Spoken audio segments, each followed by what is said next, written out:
She ran from a man who believed he could buy a woman like a thing and fell into the dirt by a stranger's fence, all in tears and with no clothes. Jed Weller wasn't just a rich man, he was a man who was used to keeping everyone under his boot, covering up his abuse with law and connections. But fate had one unexpected card up its sleeve, a sullen, solitary rancher named Toby, who didn't turn her in but stood by her side. And just listen to how shocking the turn of this drama was, and why justice, in the end, prevailed. San Miguel County, New Mexico, 1886. Sheriffs didn't come out here. The telegraph wire didn't reach Toby Grayson's ranch. Here, among the sands, lizards, and solitary cacti, he had lived for 7 years. Alone. With no letters, no guests, with no need to explain anything to anyone. Toby wasn't old, only 42, but there were more gray hairs than smiles. His wife died in childbirth. The child too. Since then, he had been silent. He didn't even speak to his horse. The sun was leaning toward the horizon when he heard a sound, not a coyote's howl, not a rat's gnawing. Weeping. Quiet, muffled, desperate. He went out with his rifle and saw her, a barefoot, half-naked woman, her hair tangled, her skin covered in dust, and a cry that seemed to tear her chest apart from the inside. She was holding onto the fence as if she'd fall otherwise. God, he whispered. She couldn't speak, she only shook her head, clutching the fence posts like a drowning person. He covered her with his jacket and lifted her into his arms. She was trembling from cold, heat, and fear all at once. Not a single word, only wet cheeks and ragged breathing. Toby's house was modest: one bed, a table, a tiny stove. He laid her down, gave her water, and waited. It wasn't until the next day that she spoke a name. Lucy. He nodded. She looked at him. Her eyes were dark, like wet earth after a downpour. You're not like them, she breathed out. Who are they? She flinched. He didn't press. Lucy told him everything on the 4th day. She was from eastern Texas. After her parents died, she was sent to her uncle in the town of Moore Creek, a small place where men have the souls of snakes and women are silent, as she said. Her uncle married her off to the owner of a slaughterhouse, Jed Weller. He was rich, cruel, and knew how to buy silence. I tried to run.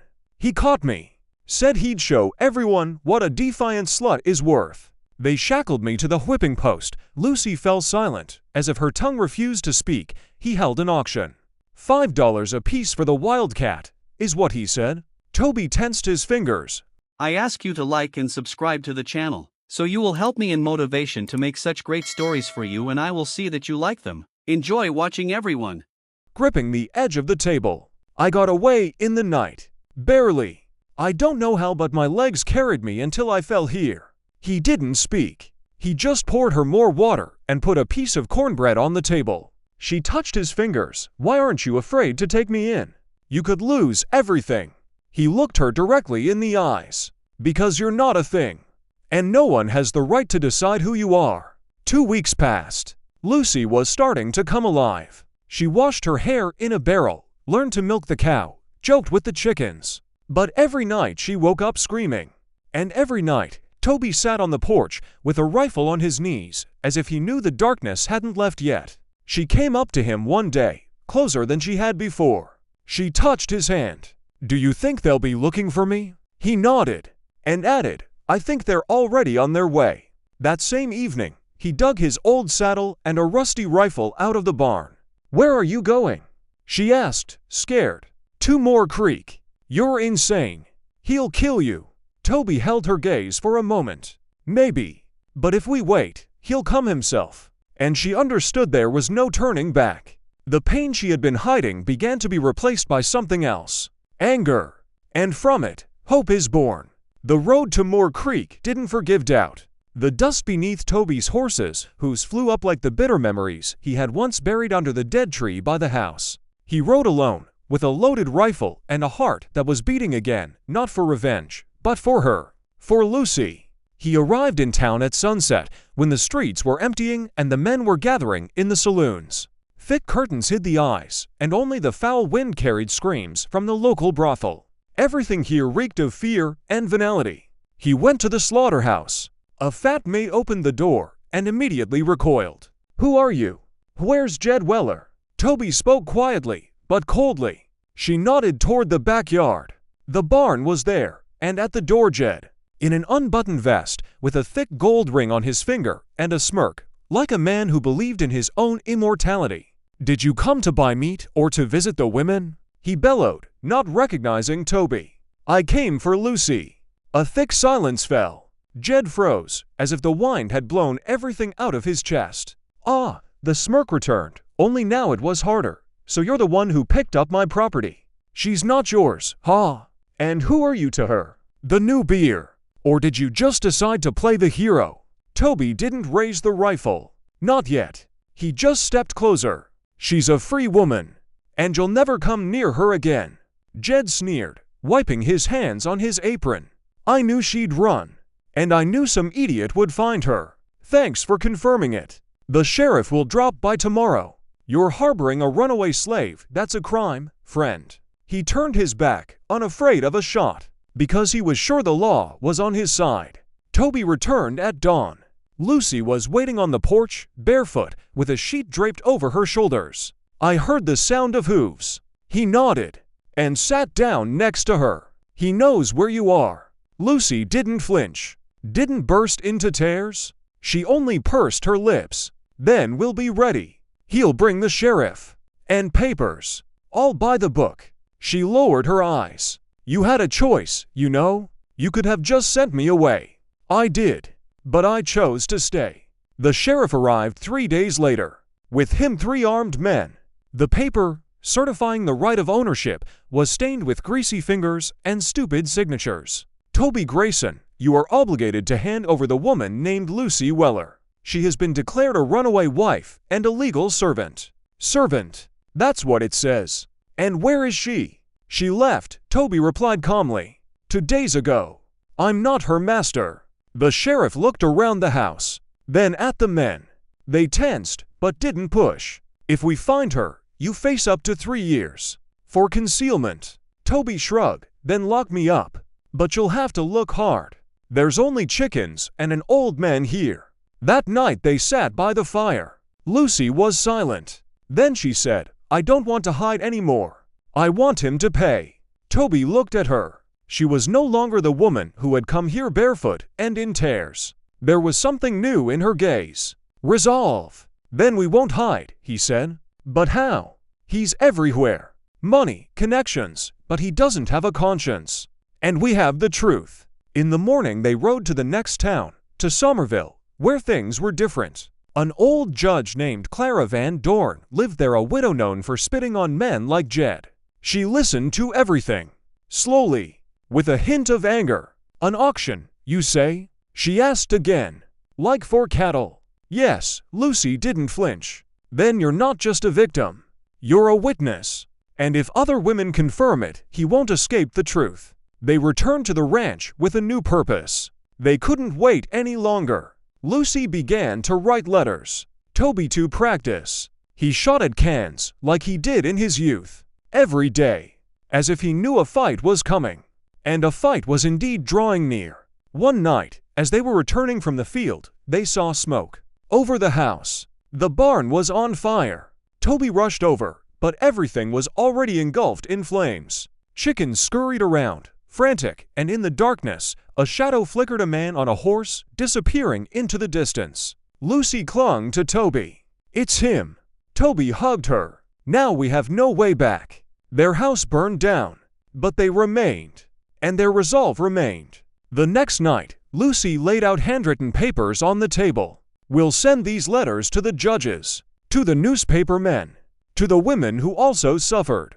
Do you think they'll speak up?" "Yes. Because I'm the first. And if I don't stay silent, neither will they." And in that moment he understood she wasn't just a victim. She was a force. And his anger, it wasn't personal pain anymore. It was a weapon. The house burned almost to the ground. Only the stove, a couple of charred beams, and an old horse who had miraculously not suffocated in the smoke remained. Lucy wasn't crying anymore. She stood next to Toby, as if searching in the ashes for a past that would never return. He placed his hand on her shoulder. "We'll build a new one. Not just a house anymore, but a fortress. But a fortress without truth is just a hiding place." And Lucy knew it. She sent the letters to Judge Van Dorn, to the women from that very auction, to newspapers. She signed them with her real name, Lucy Weller, victim of human merchandise. The first few days silence, but then a writer came. A newsman from Abilene. He had written for 2 days to hear the truth from her own mouth. They say you're the one who was a lot at the cattle auction. He held a notebook, but his gaze was human. Lucy nodded. She didn't tremble, didn't hide. I'm the one who was lucky enough to escape. The others, they stayed. He wrote everything down. Everything. How Jed kept women locked up. How they were listed as debtors in the papers. How the sheriff didn't know. How the men placed bids, laughing, as if they were trading mules. A week later, the article came out. The Moore Creek Meat King tyranny behind the fence. The newspaper spread. And others spoke up. One woman wrote from Wackley that Jed had sold her sister as a servant. Another that the sheriff had threatened her father when he tried to intervene. They could no longer be silent. And that's when Jed Weller truly got angry. That night Toby woke to a sound. A horse's neigh. He grabbed his rifle, went out barefoot into the yard, and saw a torch. 3 men. 1 with the torch. 2 with rifles. Faces covered with bandanas, but the walk was his. Yet, you think newspapers will save you? One of them said. Toby raised his rifle. I think you won't leave here on your feet. Silence. Then a flash of torch flew towards the shed. A shot. Toby fired into the air. He didn't want to kill. Not yet. But Jed had already dismounted. She's mine. She's merchandise. She ran away. You're a thief. His voice was hoarse with hatred. She's a person. She's a thing. Sold with a signature. I bought her. Legally. Then that law is rotten. And it will die before you touch me. They left. Without a shot fired. But with a threat in their eyes. Jed understood. Toby was ready. And Lucy was already waiting in the house. She held a hunting knife. And she didn't tremble. Next time, she said, we won't let him go. In the morning, a second article appeared. On the front page, slaves on the ranch. Women as cattle. Who is behind the system? Now it wasn't just personal. It had become public. Judge Clara sent a letter. If you come to Somerville on Thursday, I will open a hearing. It will be an open trial. But know this, he will bring his best lawyers and all his fear. You will need support. Toby went personally to the neighbors, asking for help. At first, they listened to him as if he were crazy. Then one woman, a widow with 3 children, said, I was there. They registered me too. I'll testify. And after her, another. And another. On Thursday, they arrived at the courthouse. Lucy in a dress she had sewn herself. Her head held high. Toby beside her.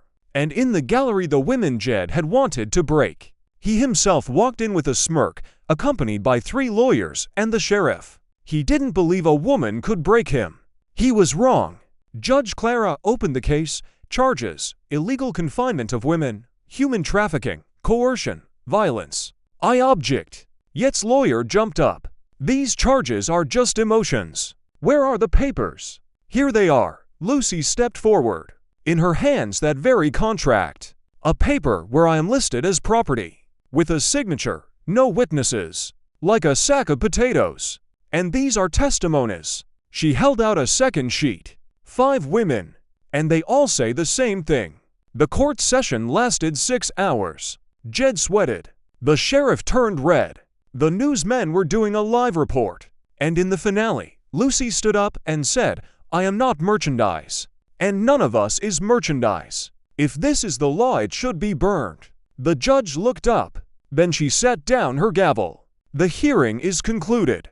The charges are found admissible. A full trial will be scheduled. For this time, Jed Weller is remanded into custody. Silence in the courtroom. And then applause. But Toby knew this wasn't the end yet. Jed wouldn't give up without a fight. And that night, when he had put Lucy to sleep, he sat on the porch. With his rifle. With anxiety in his chest. Because before the storm there is always silence. On the 3rd day, after the hearing, the sheriff disappeared. He simply didn't show up at the station. His house was empty. The stable vacant. And by the barn, where the wagon usually stood, they found hoof prints heading toward the canyon. Toby understood right away Jed was getting ready. He knew this man. Jed wasn't afraid of the law. He despised it. If he didn't win in court, he would win another way. Lucy understood it too. But she didn't falter. He took everything from me. My home. My body. My dignity. If I back down now, they'll take my voice, too, she said to Toby that evening, when he suggested they leave. I'm not asking you to back down.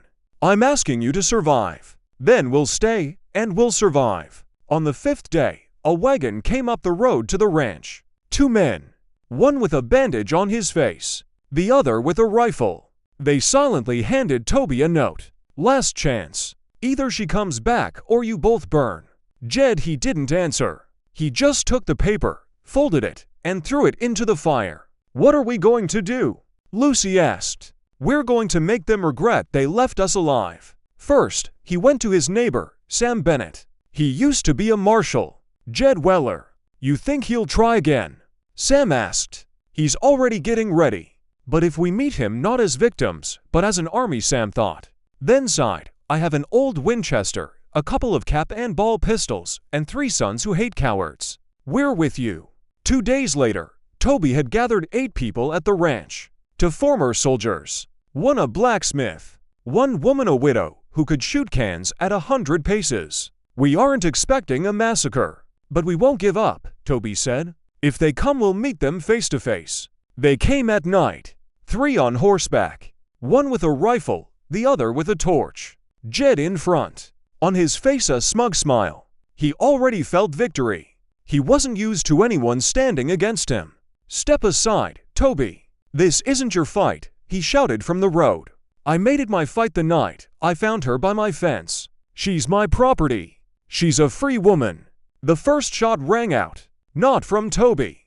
From the roof of the house. The sharpshooter widow hit the hat of one of the mercenaries. The second shot from the blacksmith. One of the riders fell. The rest darted towards the sheds. A short but fierce shootout began. The torch fell into the dirt. Jed cursed.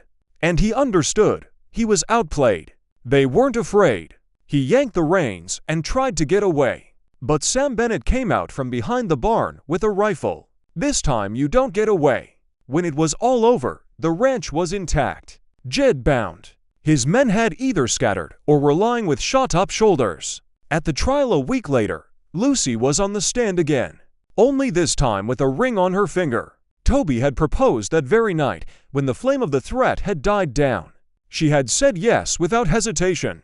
Jed Weller got 20 years. The sheriff 15. The court found them guilty on all counts. Their property was confiscated. The money was directed to a fund to help women who had escaped illegal registration. At the ranch, it smelled of fresh wood and bread again. Lucy began to build a house from scratch. Only this time it was their shared house. There was a fireplace, a guest room for women who had nowhere else to go, and a well deep, clean. And next to it a sign that Toby had nailed up. Here lives one who refused to be a thing. Sometimes she would sit on the porch and look into the distance, to that very fence, where it all began. One day Toby came up behind her, hugged her and whispered, "If you had come again naked, in tears I would have saved you again." She turned and smiled softly. "No, Toby, you didn't save me. You just reminded me that I was already alive." And they remained on the porch. To survivors, to free people, to who chose each other.